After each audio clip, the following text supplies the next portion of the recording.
Now I wanted to add something that I forgot. It was the algorithm. Can we somehow put that in there? How long was that, by the way? Roughly 14 minutes. What do you want to add?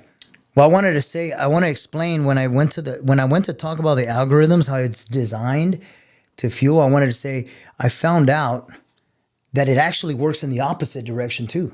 I accidentally stumbled into that when I saw a comment. I was going through my comments and I saw this funny clip, this funny meme of, of a random kid, high school football player, randomly posted this meme of this football player that caught the football, kind of like I caught the T-shirt. Mm-hmm. And I said it was hidden in just the hundreds of comments.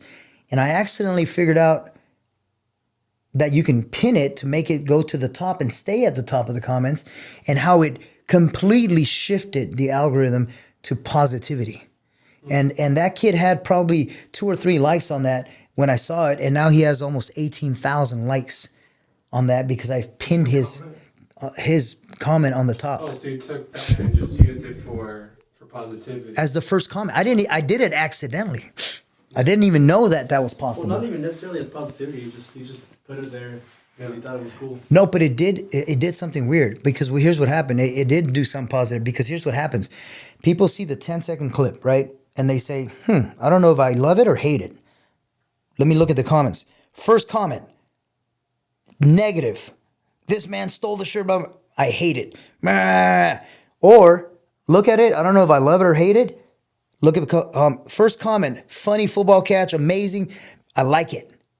I don't see anything wrong with what he did. You see, it shifts the psychology of people without even knowing. The algorithm changes. So I noticed that as soon as I did that, I was up in like 5:30 in the morning, dude. I couldn't sleep. I was like, man, I was trying to look at the comments and respond to the positive ones and tell people. And then I ran into that one, And I was like, all right. And then you know what happened that day? The thing just kind of went viral again. 10,000 likes, 10,000 likes, 10,000 likes, 10,000 likes. And then I started looking at the comments, and they were positive comments. People actually backing me up. People actually saying there was absolutely nothing wrong with what I did. It was a shift that one little comment made. There has to be something in the psychology that has something to do with that. That doesn't make, because I feel like something that paints a narrative, the first thing you see will shift your mind towards that thing. Like if it's the first time you're seeing positive or negative, that's where you're going to start off with. That's where you're going to start heading towards, yeah. Regardless, follow the crowd. Regardless if your thing was before that, yeah. That's interesting. I'm gonna look that up. Can I chime that in, do you think? I think we should use that one I just recorded. Yeah, you should just use that. Yeah. Dude, that's great. You just recorded that? Yeah, I always record it. That's awesome, bro. Continuous. Yeah. That's awesome. I was thinking the same thing. I was like, you just summed up the whole thing right now. Yeah. That's why I'm like. That's funny, dude. Hey, but who? Can you look up who that football player is? Yeah. Who was that? It was Jackson Smith and Jigba. So Jackson Smith, it's an NFL player? Yeah. Okay, so this clip of Jackson Smith, this kid, just an average high school football player, athlete, posts this clip, man. I mean, he's a football player, so he can relate. He probably thought the first thing he thought when he saw me cash that shirt at the rodeo was that clip, right, of Jackson Smith. So he decides he's going to post a little meme of it in the comment section. Well, that clip just completely shifted the atmosphere in the digital world. I mean, it just completely.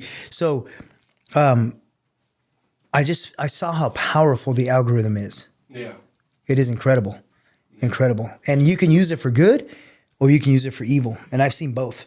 Yeah, I think one of those things that,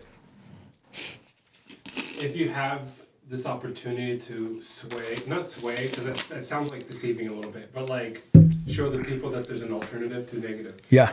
I think take it. Yeah. Yeah. So that's what I want you to put this video together and I like the word sway, because that we're supposed to, we're swayed no matter what. Mm. We're swayed by branding. We're swayed by music. We're swayed by movies. We're swayed by what we read. And so let's sway the audience to use what they have for good, right, to show them that you can actually use the algorithm for good. Tell me now what you stand on. We stand on truth. Stand on truth. We stand on the rock. Welcome to the Stand on Truth podcast. I am Marco Caracas, and I am standing on truth. You know, on May 15th, 2026, just a couple of weeks ago, the New York Post posted an article that reads, California dad accused of stealing shirt from woman at rodeo divides the internet. You snooze, you lose. This article is talking about a 10-second clip that went viral on Instagram. And the article reads this. It says, a California dad has sparked a fierce debate online after he caught a t-shirt at a rodeo from right in front of a woman before he handed it to his young daughter. That dad is me. I am the dad that caught that shirt at the SLO County Sheriff Rodeo a couple of Saturdays ago. And for the last couple of weeks, I have been the target of a social media mob, a social media witch hunt. Some of you know it as cancel culture. Others know it as public shaming or online dogpiling. But whatever you call it, it's real. And it's happening to me as we speak. I have received thousands of hate messages on social media. I've received several hate calls during the middle of the night. I've even had threats on my life. Other media outlets and tabloids like the California Post, MSN Daily Mail, the US Sun, and AOL.com have reported their own narratives of this story in order to fuel the controversy. And they've done a good job at it. You see, because what is going on is a phenomenon that is designed to destroy its target. And I'm here to help you understand how it works and expose it, because anyone can be the next target, including you. So let's break down the process. And then after we break down the process of how this is designed and how it works, I want to talk about how you can survive this if it happens to you. So let's define this phenomenon. The phenomenon is when individuals on social media are targeted by a collective outcry for behavior that's perceived as objectionable,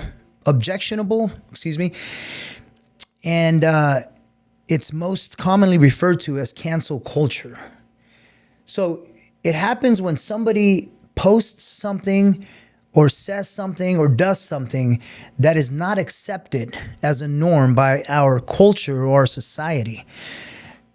The process, it typically adheres to a predictable cycle. Here's the cycle that happens, and I'm living it as we speak. So this is real in my life. This is not something I'm reading that's happened to somebody else, although there are case histories of people that have gone through this, thousands of people, average Joes like myself.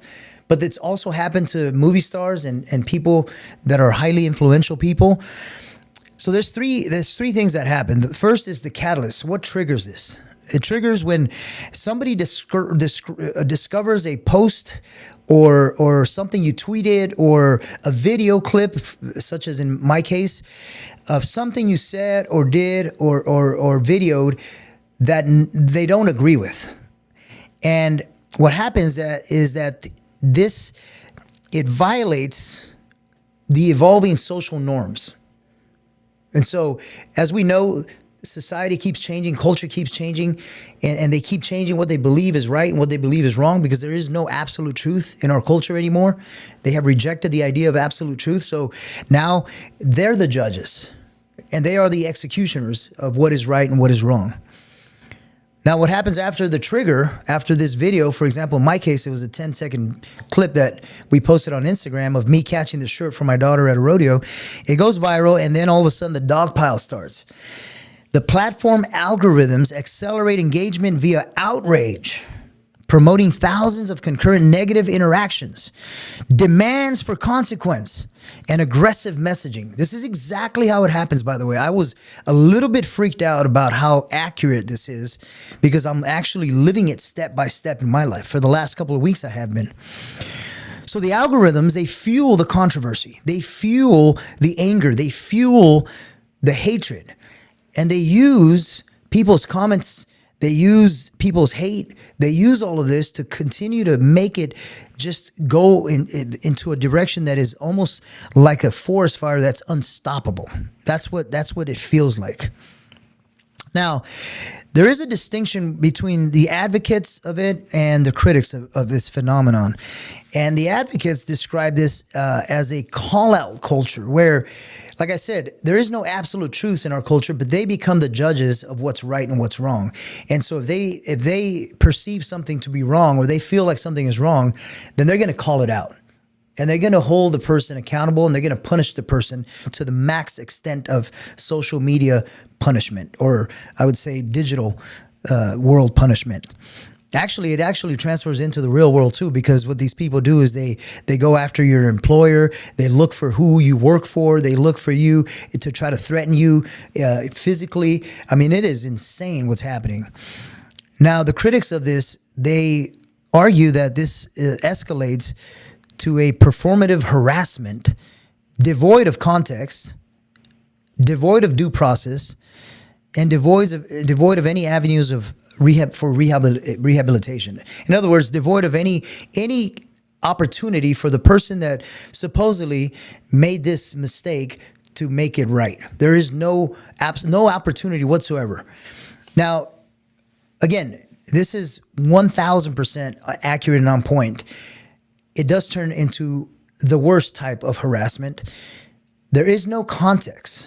In my case, people have watched a 10-second clip of a whole story, which, by the way, I am going to share in the future, the whole story. Now, over the last decade, several hundred prominent figures, including actors, authors, politicians, and internet influencers, have faced large-scale campaigns. Media watchdogs track more than 450 major instances resulting in dissolved commercial partnerships, canceled content distributions, and forced professional retreats. They've attacked education and institutions if they don't say or teach what they want. If they have speakers coming that they don't agree with, they will attack and try to cancel these institutions. But they've also attacked thousands of everyday citizens such as you and I. And that's why I want to expose what's happening here. That's why I want to talk about what is going on here, because this can happen to every one of us. It can happen to any one of us. We live in a culture where if you don't bow down to their beliefs, as erroneous as they may be, if you say whatever is on your mind, as true as it may be, you can be the next target of this phenomenon.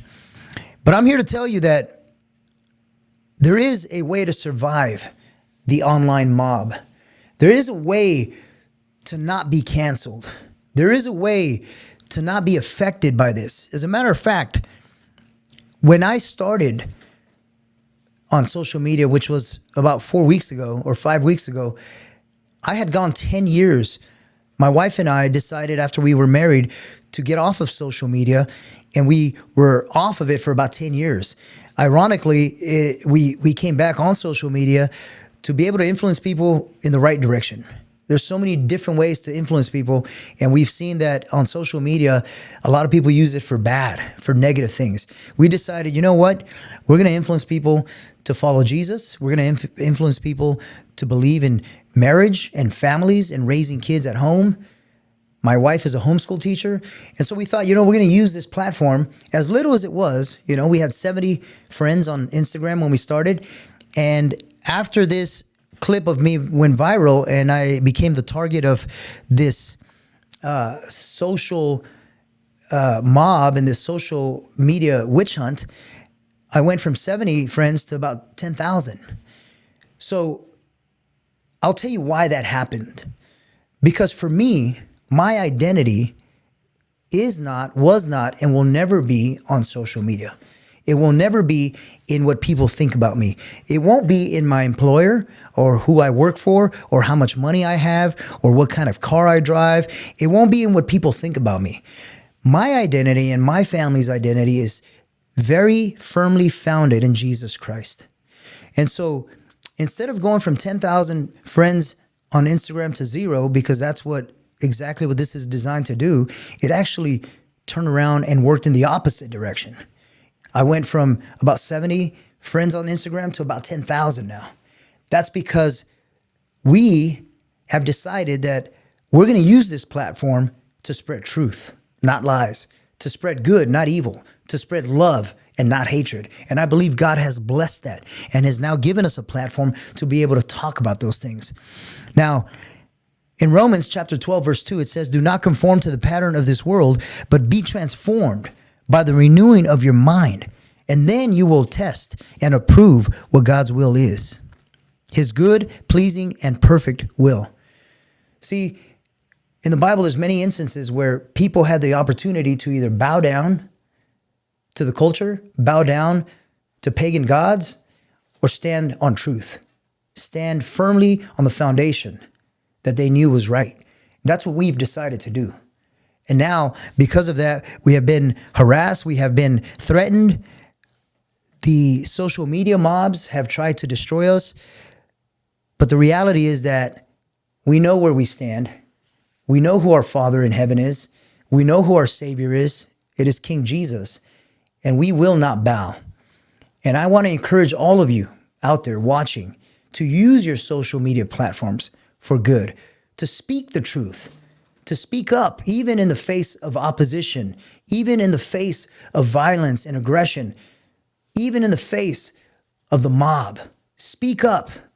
Speak the truth. We need more men and women to stand up for the truth. In Colossians chapter 3, verse 2 to 3, it said, set your minds on the things above, not on earthly things. For you died, and your life is now hidden in Christ, with Christ in God. You see, our lives are hidden with Christ in God. They're not in our social media platforms. They're not in the car we drive. They're not in where we work or how much money we make or what kind of house we live in. They're not in our peers' opinion of our reputation, although it is important, and the Bible says a good name is important. But that is why we have nothing to fear, because when the mobs were searching and they went through my profile and they went through my history, they saw that ever since I gave my life to Jesus, that's all you see. That's all you're going to find in my life is Jesus Christ. So I want to encourage you, live boldly, speak up, and stand on truth.